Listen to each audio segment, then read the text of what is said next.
अस्सलाम वालेकुम स्टूडेंट्स। आज हमने ग्रुप फोर्थ एलिमेंट्स स्टार्ट करने हैं। आर्टिकल नंबर 3.4 है। ग्रुप फोर्थ एलिमेंट्स का पहला मेंबर कार्बन है, फिर सिलिकॉन, जर्मेनियम, टिन और लेड। ग्रुप 3A के एलिमेंट्स भी पी ब्लॉक एलिमेंट्स कहलाते हैं। फोर्थ ए के भी पी ब्लॉक एलिमेंट्स कहलाते हैं। कार्बन, सिलिकॉन, जर्मेनियम, टिन और लेड की इलेक्ट्रॉनिक कन्फिग्रेशन देखें तो सबके वैलेंस शेल में 4 इलेक्ट्रॉन है। ग्रुप 4 इनका नंबर है, तो इस वजह से सबके वैलेंस इलेक्ट्रॉन की तादाद 4 है। कार्बन की valence shell configuration 2s2 2p2 है, यानी कि 4 वैलेंस इलेक्ट्रॉन। और ये पी ब्लॉक है, वैलेंस इलेक्ट्रॉन इनका पी ऑर्बिटल में है। जो 3 एलिमेंट्स हैं उनके पी ऑर्बिटल की कन्फिग्रेशन 1 इलेक्ट्रॉन के साथ कंप्लीट होती है, मगर इनकी 2 के साथ होती है। यही कॉमन फीचर आपको सारे मेंबर्स में नजर आएगा। सिर्फ क्वांटम नंबर एक यूनिट बढ़ रहा है, क्योंकि हर नीचे वाले आने वाले मेंबर में नंबर ऑफ शेयर्स बढ़ती हैं। बाकी फिजिकल प्रॉपर्टीज पीरियोडिक टेबल के बाकी तमाम एलिमेंट्स की तरह, अगर हम आयोनाइजेशन एनर्जी की बात करें तो down the group ionization energy की वैल्यू बाकी तमाम फैमिलीज की तरह यहाँ पे भी डिक्रीज हो रही है। इसके बाद इलेक्ट्रॉन एफिनिटी की वैल्यू देखें, ये भी डाउन द ग्रुप डिक्रीज हो रही है। इलेक्ट्रॉन एक्टिविटी भी डिक्रीज हो रही है, मगर एटॉमिक रेडियस और आयनिक रेडियस दोनों डाउन द ग्रुप जाते हुए इंक्रीज हो रहे हैं। Melting point and boiling point down the group decrease हो रहे हैं और डेंसिटी डाउन द ग्रुप जाते हुए बढ़ रही है। इस फैमिली में कार्बन और जो लास्ट मेंबर लेड है, उनके जो प्रॉपर्टीज़ हैं वो एक दूसरे से काफ़ी मुख्तलिफ हैं।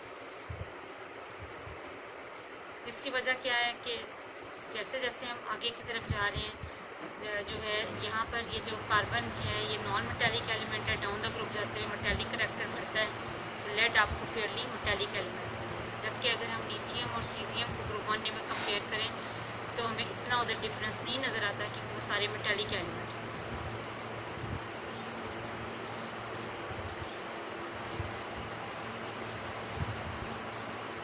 कार्बन और सिलिकॉन इस फैमिली में सिर्फ 2 नॉन मेटल्स हैं। कार्बन के अंदर ये प्रॉपर्टी है कि वो लॉन्ग चेन कंपाउंड्स बना सकता है, और सिलिकॉन भी लॉन्ग चेन कंपाउंड बना तो सकता है, लेकिन सिलिकॉन के साथ डायरेक्ट लिंकेज नहीं हमें मिलता, बल्कि सिलिकॉन का जो लिंकेज हमें मिलता है उसमें अल्टरनेटिंग एटम ऑक्सीजन एटम होता है। कार्बन और सिलिकॉन की जो फीचर केमिस्ट्री में जो सिमिलरिटीज़ हैं वो ये 2 हैं। अगर आपको शॉर्ट क्वेश्चन में आता है कि क्या किन रिस्पेक्ट में कार्बन और सिलिकॉन सिमिलर हैं, तो उनमें ये बताना है आपने कि दोनों एक तो नॉन मेटल्स और एसिडिक ऑक्साइड्स बनाते हैं, जबकि जर्मेनियम, टिन और लेड फुटेरिक इन नेचर है।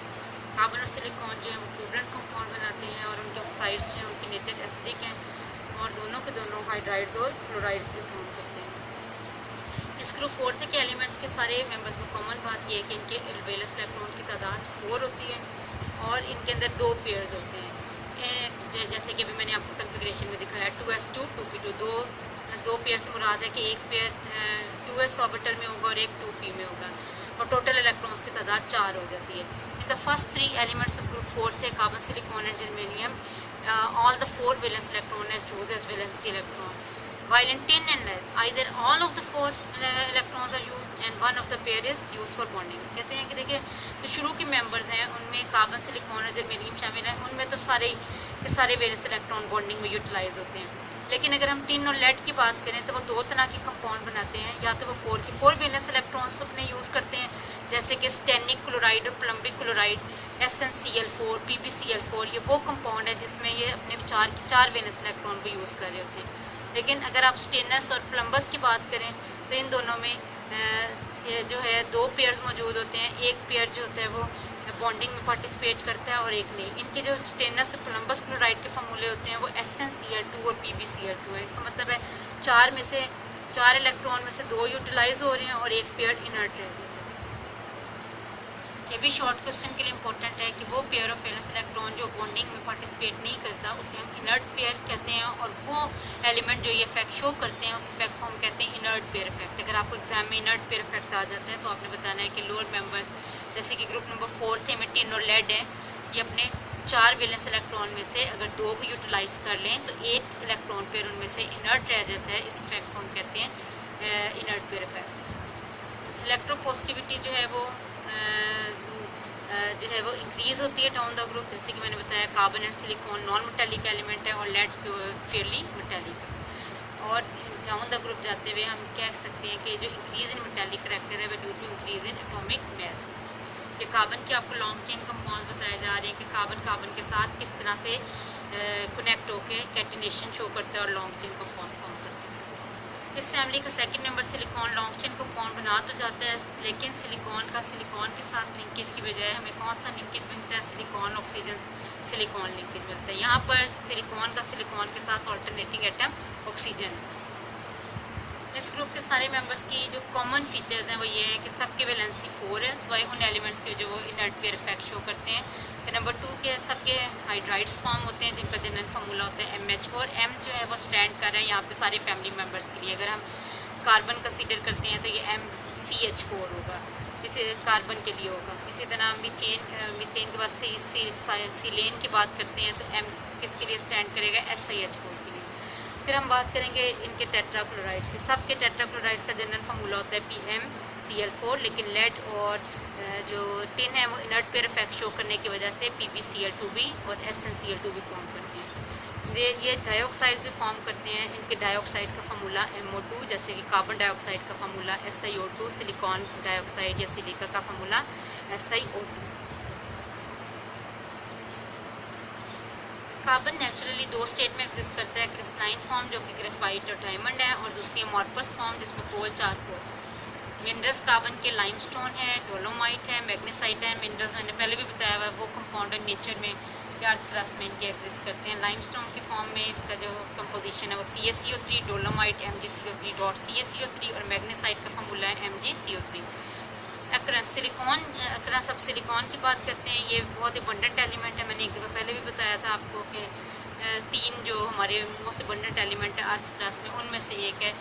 तो जो है वो सिलिकॉन जो है वो फ्री स्टेट में हमें नहीं मिलता। कार्बन तो हमें ग्रेफाइट और डायमंड की फॉर्म में, कोल और चारकोल की फॉर्म में, फ्री स्टेट में भी मिलता है, लेकिन जो सिलिकॉन है उसकी सारी कंबाइंड फॉर्म ही है। जो इसके जो सिलिकॉन, इनके जो मिनरल्स हैं सिलिकॉन्स के नेचर में, जिसमें सिलिकॉन हमें कंबाइंड फॉर्म में मिलता है, उसमें एनालसाइट है, फिर एस्बेस्टोस है, उसके बाद केओलिन पोट्री क्ले है, फिर जिरकॉन है, फिर टैल्क और सोपस्टोन है। इन सब की कंपोजिशंस आप साथ साथ देख सकते हैं। जो सिलिकॉन है वो रॉक्स में या तो सिलिका की फॉर्म में एग्जिस्ट करता है या फिर सिलिकेट्स की फॉर्म में। इसके अलावा इसके सल्फाइड, सल्फेट, फॉस्फेट्स और कार्बोनेट भी हाई प्रोपोर्शन में एग्जिस्ट करते हैं अर्थ क्रस्ट में। जो ऑक्साइड फॉर्म है उसको हम, या इसकी जो ऑक्साइड फॉर्म में जो इसकी क्रिस्टलाइन फॉर्म होती है उसको क्वार्ट्स कहते हैं। क्वार्ट्स की बहुत सारी वैरायटी नेचर में मिलती है, rock crystal, amethyst quartz, smoky quartz, rose quartz और मिल्की क्वार्ट्स। सैंड जो है वो लार्जली, जो हम सैंड यूज़ करते हैं वो लार्जली सिलिकॉन डाइऑक्साइड या सिलिका है, और क्वार्ट्स की ही हाइड्रेटेड वैरायटी को ओपल कहते हैं। अब हम बात करेंगे कार्बन के पेक्यूलियर बिहेवियर की। कार्बन अपने बाकी मेंबर्स के से क्यों डिफरेंटली है। Carbon like silicon non metal है, बाकी सारे मेटलॉइड्स या मेटल हैं। कैटिनेशन की प्रॉपर्टी कोई और दूसरा फैमिली मेम्बर शो नहीं करता, ये सिर्फ कार्बन में टेंडेंसी है कि वो लॉन्ग चेन कंपाउंड बनाकर कैटिनेशन शो करते हैं। जो डाउन द ग्रुप जाते हैं ये प्रॉपर्टी डिक्रीज़ होती है। इसी तरह जो कार्बन के और सिलिकॉन के ऑक्साइड हैं वो एसिडिक हैं, बाकी मेंबर्स के एम्फोटेरिक हैं, ये भी इसका पेक्यूलियर करैक्टर है।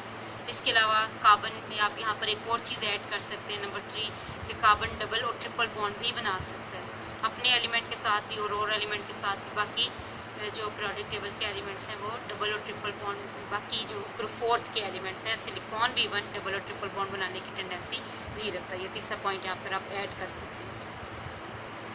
अब हम बात करेंगे compounds of carbon and silicon की। सबसे पहले ऑक्साइड्स की बात करेंगे। कार्बन 3 तरह के ऑक्साइड्स फॉर्म करता है, कार्बन मोनोऑक्साइड, कार्बन डाइऑक्साइड और कार्बन सब ऑक्साइड। कार्बन मोनोऑक्साइड का फार्मूला CO, कार्बन डाइऑक्साइड का फार्मूला CO2, कार्बन सब ऑक्साइड का फार्मूला C3O2। जो थर्ड वाला है ये अनस्टेबल होने की वजह से इसकी ज़्यादा प्रॉपर्टीज़ नोन नहीं है। सबसे पहले हम बात करेंगे स्ट्रक्चर ऑफ कार्बन मोनोऑक्साइड।